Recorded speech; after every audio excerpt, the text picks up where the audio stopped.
So one of the great things about disputing is that you don't have to choose which accounts to tackle first. When you are sending in your dispute letter, you can add all of your accounts on one letter. So if you have 2 charge-offs and 3 medical bills, you can add all 5 of those accounts on your one letter, and they will individually investigate all of them.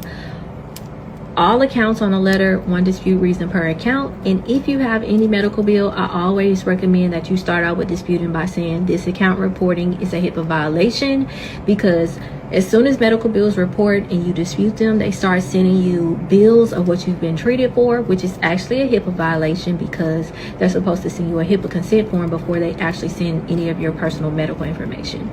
So anytime you have a medical bill, that's the dispute reason I suggest you use. This account reporting is a HIPAA violation, and I also have the medical bill remover kit that I'll link here.